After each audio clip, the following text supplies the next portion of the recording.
You're listening to Skeptoid. I'm Brian Dunning from Skeptoid.com. Hypnotism, hijacking your brain? Today we're going to point the skeptical eye at a topic that's intrigued nearly everyone who's thought about it: hypnosis. The hypnotist appears to have the ultimate superpower, the ability to persuade anyone to do or feel whatever he wants them to. For the subject, hypnosis appears to be the miracle cure to just about anything. Lose weight, stop smoking, feel happier. We've all heard the basic plot points, that it can't make you do anything you don't want to do, that different people are susceptible to varying degrees, limitations that seem to negate the potential benefits. So what can it actually do? And might it be of any value to any of us? Forms of hypnosis go back through history nearly as far as history itself. Even the earliest reported forms of deep meditation from India and Persia are considered to have been analogous to what we now refer to as self-hypnosis. Even the ancient Greeks are believed to have had practices comparable to Hindu sleep temples, where people would go to essentially become hypnotized to be put into a relaxed state as a presumed medical cure. But the history of hypnotism is associated with one name more than with any other: the 18th century German physician Franz Mesmer.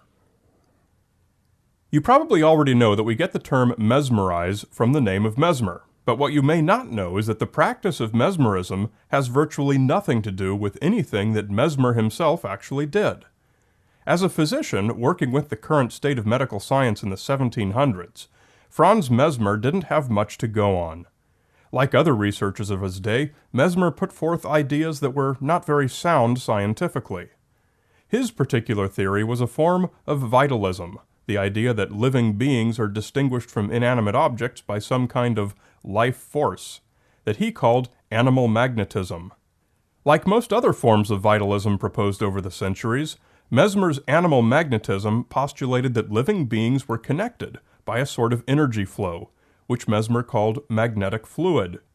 One of his treatments, which he popularized while practicing in Paris, was to use his hands to govern the flow of magnetic fluid through a patient in lengthy and relaxing sessions intended to cure some ailment.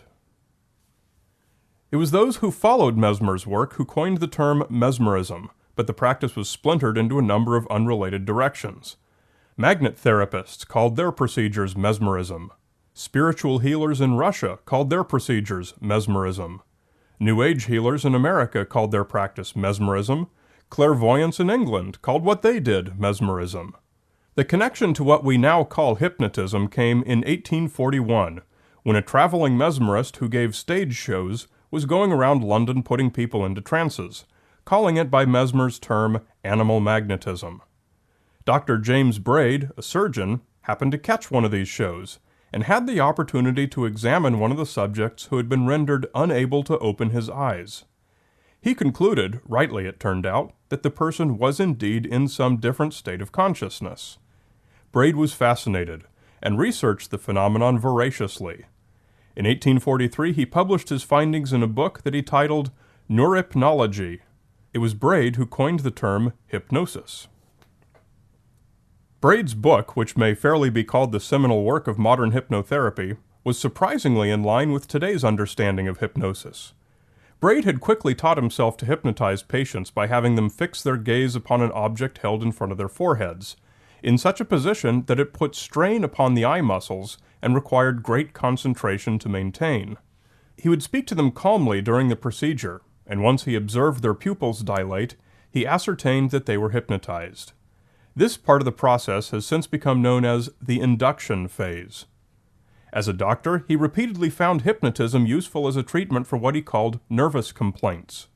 He was able to successfully hypnotize patients and induce restful sleep, reduce muscle spasms and pain, and treat other symptomatic conditions. Braid's basic technique has been revised many times, and one of today's most popular versions was developed in the 1950s at Stanford University as the Stanford Hypnotic Susceptibility Scales. It's a series of 12 short tests to gauge just how hypnotized you really are, scored on a scale of 0, not at all, to 12, completely. Their responses to simple suggestions like immobilization, simple hallucinations, and amnesia. Most people score somewhere in the middle, and nearly everyone passes at least one of the tests. There's even a script you can follow to hypnotize anyone and put them through the scales, with a little bit of practice. Not only do people score very differently, there's been little progress made in predicting what types of people are most susceptible. Subjects' suppositions about their own susceptibility don't correlate at all with test scores. Supposed predictors like intelligence, creativity, desire to become hypnotized, and imaginativeness also have no correlation. Most likely, you yourself are a decent candidate who will score near the middle of the scale, regardless of whether you think you will or not. At least one study has found a physiological difference in subjects who score highest on the Stanford scales. In 1999, grad student James Horton at Virginia Tech took 8 people who scored a median of 11 and 10 people who scored a median of 2, and took a look at their brains with an MRI. The high-scoring group had a frontal section of the corpus callosum called the rostrum that was 32% larger on average than that of the lower-scoring group. While interesting and suggestive of the value of further research, this was a small sample size and there may have been other factors. In 2001, 6 staffers from Scientific American magazine who had never been hypnotized before underwent the test at their office in New York. It turned out that they fit the demographic as well as anyone. Their scores ranged from 3 to 8, and they reported the inability to move parts of their bodies, auditory hallucinations, and even one was made to forget everything that happened during his session, despite his best efforts, until being told that he could suddenly remember it all again. So this raises the question of what hypnosis can actually do. It has real applications in medicine and in psychotherapy. In medicine, it has surprisingly been proven to be quite effective at pain management in many clinical trials.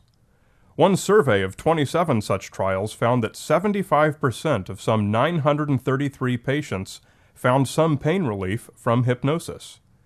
It has been shown that pre-surgical hypnosis can reduce the amount of anesthesia needed, and thus it also reduces the time needed in recovery and the severity of related side effects like nausea.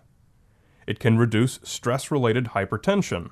In fact, virtually all of the symptoms related to stress can be successfully mitigated in susceptible patients. Many of us wonder about the common usages we hear about in psychotherapy, like stopping smoking, weight loss, or recovering lost memories. These are generally overblown. We like to think that we can go to a hypnotherapist who will make us no longer desire cigarettes or food, and snap, like magic, the problem is solved. This is completely fictitious, as are most magically easy solutions in life. Whether hypnotherapy is effective at all in long-term behavior modification is something of an open question. Weight loss has shown good promise, but studies of using hypnosis to stop addictive behavior, such as smoking or drug abuse, have been much less successful. The difference is probably that weight loss is a matter of willpower alone, whereas addictions, such as nicotine, have additional physiological factors. Regardless, virtually all authorities agree that hypnosis should only be used to supplement conventional psychotherapy, and should not be the only tool relied upon.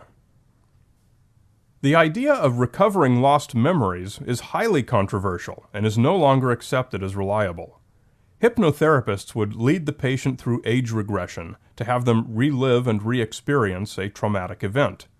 It is true that the focused, relaxed state does enable very strong and realistic recollections, but what we've learned is that these recalled experiences, though vivid, are no more accurate than any other memories.